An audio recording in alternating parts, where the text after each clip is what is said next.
রাখো, থানায় গিয়ে তোমার কেসটা তুলে নাও। ঠিক আছে ঠিক আছে, 20,000-এ না হয় 25,000-ই দিচ্ছি। মাত্র 25,000 টাকা? আচ্ছা তুমি না হয় বলো কত দিতে হবে? আমার মাইয়ার জায়গা যদি তোর মাইয়ারা ধর্ষণ করতো তাহলে তুই কত টাকা দিতি ওকে? মুখ সামলে কথা বলিস, বাজে মাইয়া মানুষ। কি কইলি কুত্তার বাচ্চা? বাজে মাইয়া মানুষ আমি না বাজে মাইয়া মানুষ তোর মা? তোর মতো কুত্তারে কেমনে জন্ম দিল? হাসপাতাল থেকে হাসপাতাল থেকে কাজটা কিন্তু ভালো করলে না আলী। কদিন পর তো ভিক্ষের ঝুলি নিয়ে রাস্তায় নামতে হবে। রাস্তায় নামলেও মায়ের ইজ্জত দিতে করুন না, মায়ের সর্বনাশ কইয়া টাকা দিয়ে আমারে কিনতে এসো শুয়োরের বাচ্চা। শুয়োরের বাচ্চা? চামচার ঘরে চামচা মাকে চাইছো? মজা শুয়োরের বাচ্চা, কুত্তার বাচ্চা, এখন বেলাস কেন? এখন বেলাস কেন? কি বললি? ওই ছোট লোকের বাচ্চার এত বড় সাহস আমার প্রস্তাব ফিরিয়ে দিয়েছে? উকিল, এখন কি হবে? একটা রাস্তা বের করো। রাস্তা একটা আছে, ডাক্তার রফিক রায়হান। ওর রিপোর্ট ছাড়া সংগ্রাম আর তাদের উকিল কিছুই করতে পারবে না। আরে তাহলে দেরি করছো কেন? এক্ষুনি যাও, ওকে কিনে ফেলো। যাও। ওকে, আমি যাচ্ছি, আপনি কোনো চিন্তা করবেন না। এবার কাজ না হয়ে যাবে কোথায়? উকিল বুদ্ধিটা ভালোই বের করে না, কোনো বুদ্ধি কাজে লাগবে না। পাপ করেছে, পাপের সাজা ওদের ভোগ করতেই হবে। চুপ শালী, চুপ। খুন করে ফেলবো। আমার ভাইয়ের কিছু হলে আমি সবাইকে খুন করে ফেলবো। যতই চিৎকার করুন, সত্য আজ না হয় কাল প্রকাশ পাবেই। চুপ চুপ, তোর জবান বন্ধ কর, নইলে তোকে আখিরাতে পৌঁছে দেব। না, চুপ করব না। আপনার পাপের কারণে আল্লাহ আমার গর্ভে কোনো সন্তান দেননি। আমার সমস্ত প্রার্থনা ব্যর্থ হয়েছে আপনার জন্য। আমার প্রেশার বেড়ে আমার মাথা গরম হয়ে যাচ্ছে। আমার সামনে থেকে যা যা যা বলছি, যা। যাচ্ছি আমি, কিন্তু শেষ কথা বলে যাই, সত্য যেদিন মিথ্যার আড়াল থেকে বের হয়ে আসবে সেদিন আপনাকে কেউ বাঁচাতে পারবে না, কেউ না। উকিল সাহেব, আপনার লজ্জা হওয়া উচিত। নোংরা কিছু লোকের পক্ষ হয়ে আপনি আমাকে ঘুষ দিতে চাইছেন? 9 বছরের একটি মেয়েকে সওদাগরের ভাই রেপ করেছে, আর আপনি 1 লাখ টাকা ঘুষ দিতে এসেছেন? করিডোরে গিয়ে একবার ওই বাবা মায়ের দিকে তাকিয়ে দেখুন, 2 সপ্তাহ ধরে হাসপাতালের বারান্দায় পড়ে আছে, ক্ষুধা তৃষ্ণা সব ভুলে শুধু মেয়ের মুখের হাসির জন্য হাসপাতালে ছোটাছুটি করছে। Nurse, nurse. উকিল সাহেব, আপনি যান, আপনার সাথে আমার কথা শেষ। Nurse, nurse. জি স্যার। তোমাকে যে আলী আর তার স্ত্রীর খাবার দাবারের আয়োজন করতে বলেছিলাম, করেছো? এক্ষুনি পিয়নকে পাঠাচ্ছি। পিয়নকে পাঠাচ্ছি মানে? তুমি নিজে যাও। গো। Okay sir. উকিল সাহেব, আপনিও যান। লজ্জা শরমের মাথা তো আগেই খেয়ে বসে আছেন, অন্তত চক্ষু লজ্জাটা তো থাকার দরকার। যান। দেখুন ডাক্তার সাহেব, 1 লাখে না হলে 2 লাখই নিন। Shut up.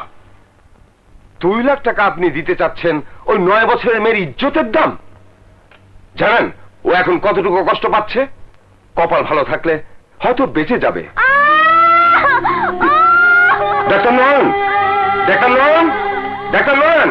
Yes sir. ফুলকে এক্ষুনি 10 মিলিগ্রাম কম্পোজিট ইঞ্জেকশন দিয়ে দিন, কুইক। Okay sir. শুনেছেন ওর চিৎকার? শুনেছেন?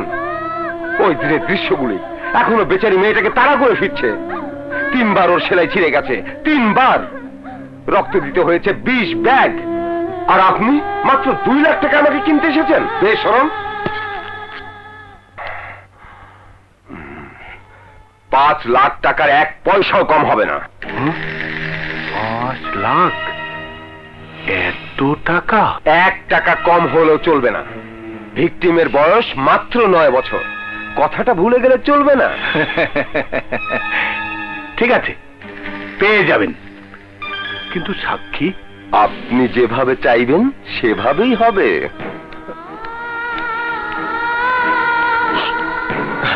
ডাক্তার সাহেব, আমার ফুলের কি অবস্থা? ভালো, আগের চেয়ে ভালো। ওনাকে ভেতরে পাঠিয়ে দিন। তুমি যাও। আচ্ছা, আলী, তুই খুব বোকারে আলী। মেয়ের জন্য তোকে 25,000 টাকা দিতে চেয়েছিলাম, নিলি না। কিন্তু আজ ডাক্তার রায়হানকে অনেক টাকা দিয়ে কিনে নিয়েছি। ওই ডাক্তার রায়হান সোমবার দিন আদালতে দাঁড়িয়ে বলবে ডন আর শাহী ওই ফুলকে কখনো রেপ করেনি। কাগজপত্র সব ডাক্তার বানিয়ে দিয়েছে। এক চুটকিতে ডন আর শাহী রিলিজ পেয়ে যাবে। তোর মেয়ে যদি বেঁচে যায় তাহলে তো ভালোই, কিন্তু যদি মরে যায় বিপদে পড়বি আলী। ঢাকা শহরের কোন কবরস্থানে তোর মেয়েকে কবর দিতে পারবি না। কুত্তার বাচ্চা, আমার ফুল মরবে না, মরবি তুই শুয়োরের বাচ্চা। আমার মক্কেল ডন সওদাগর ও শাহী খান দুজন নিরপরাধ, নির্দোষ। তাদের বিরুদ্ধে আনীত বলাৎকারের অভিযোগ সম্পূর্ণ মিথ্যা ও ভিত্তিহীন। কারণ যেদিন ফুল নামের মেয়েটি রেপ হয় তারও দুদিন পূর্বে আমার মক্কেল দুজন ডাক্তার রফিক রায়হানের চিকিৎসাধীন হাসপাতালে ভর্তি ছিল। এই তার রিপোর্ট, প্রেসক্রিপশন সহ অন্যান্য কাগজপত্রাদি।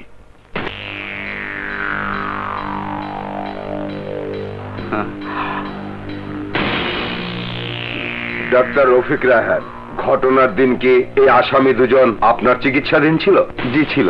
এতে কি প্রমাণিত হয় না আমার নির্দোষ মক্কেল দুজনকে সম্পূর্ণ ষড়যন্ত্র করে এই জঘন্য মামলায় ফাঁসানো হয়েছে?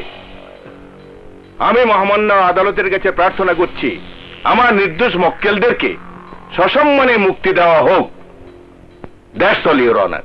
Your honour, doctor Rafiq Raihan যা বলেছেন তা সম্পূর্ণ মিথ্যে এবং বানোয়াট। সত্য হলো এই আসামি দুজনেই নিষ্পাপ ফুলের উপর পাশবিক নির্যাতন চালিয়েছে। মেয়েটি এখনো হাসপাতালে ইওর অনার। মেয়েটির বাবা মার নেই কোনো টাকা পয়সা, নেই কোনো প্রতিপত্তি, নেই কোনো ক্ষমতা। এদের ন্যায় বিচারের একমাত্র আশ্রয়স্থল হলো এই আদালত। আজ যদি প্রতিপত্তি আর ক্ষমতার নিকট সত্য হেরে যায়, মিথ্যে দিয়ে যদি সত্যকে ঢেকে ফেলে, এই বলাৎকারকারী আসামি দুজন যদি ছাড়া পেয়ে যায়, তাহলে ইওর অনার এ দেশের আনাচে কানাচে অলিতে গলিতে মেয়েরা প্রতিদিন রেপ হতে থাকবে। আর ওই মেয়েদের বাবা মা ন্যায় বিচারের প্রত্যাশায় আদালতে বসে নীরবে চোখের পানি ফেলবে। ইওর অনার, আপনার কাছে প্রার্থনা, এই আসামি দুজনকে দৃষ্টান্ত। Objection your honour. আমার প্রতিপক্ষ বন্ধু দৃষ্টান্তমূলক শাস্তি চেয়েছেন, আমিও তাই চাই। কিন্তু কোন নির্দোষ ব্যক্তিকে শাস্তি দেওয়া আদালতের কাজ নয়। আমিও তাই চাই যারা বলাৎকার করেছে তাদেরকে খুঁজে বের করে দৃষ্টান্তমূলক শাস্তির ব্যবস্থা করুন।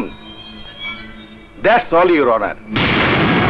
একটি 9 বছরের শিশুকে যারা রেপ করেছে আদালত তাদের দৃষ্টান্তমূলক শাস্তি দিতে চায়, কিন্তু ডাক্তার রফিক রায়হানের কাগজপত্র এটাই প্রমাণ করে আসামি ডন সওদাগর ও আসামি শাহী খান দুজনেই চিকিৎসাধীন অবস্থায় হাসপাতালে ছিল। যেহেতু এই মামলার কোনো প্রত্যক্ষদর্শী সাক্ষী নেই, তাই আদালত। Your honour, doctor Rafiq Raihan যা বলেছে এবং যে কাগজপত্র দেখিয়েছে তা সম্পূর্ণ মিথ্যে। এই আসামি দুজন হাসপাতালে ছিল না, ফুলকে এরাই বলাৎকার করেছে। Objection your honour. এসপি সংগ্রাম ঘুমের ঘরে স্বপ্ন দেখেছিল এরা বলাৎকার করেছে, আর স্বপ্ন দেখে এদের অ্যারেস্ট করেছে। এসপি সংগ্রাম যদি সব জানতা অফিসারই হয়ে থাকে তাহলে ফুলে রেপ হলো কেন? আর রেপ হওয়ার সময় অ্যারেস্ট না করে 1 সপ্তাহ পর অ্যারেস্ট করলো কেন? আসলে এসপি সংগ্রাম তার ব্যক্তিগত আক্রোশে ডন সওদাগরের সম্মান ক্ষুণ্ণ করতে এই ষড়যন্ত্র করছে। No no no your honour, আমি যা বলছি তা সম্পূর্ণ সত্য। সত্যের পতাকা উড়িয়ে এসপি অনেক লাফালাফি করেছে, কিন্তু তিনি জানেন না আদালতে আবেগ চলে না, আদালত সাক্ষী চায়, প্রমাণ চায়। তার কোনোটাই এসপি সাহেবের কাছে নেই। আছে আছে ইউর অনার, এই কেসের প্রত্যক্ষদর্শীর সাক্ষী আছে। Note down your honour.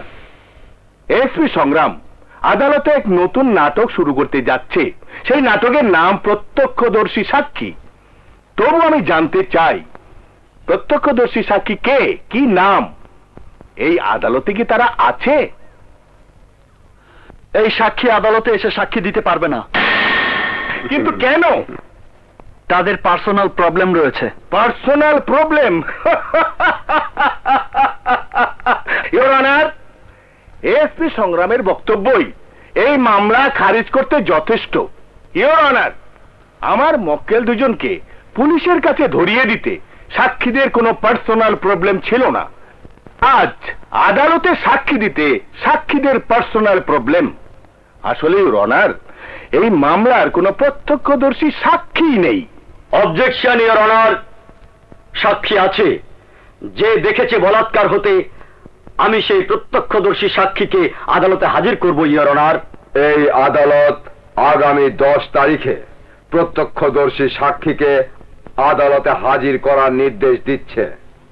আজকের মতো আদালত এখানেই মুলতবি ঘোষণা করা হলো।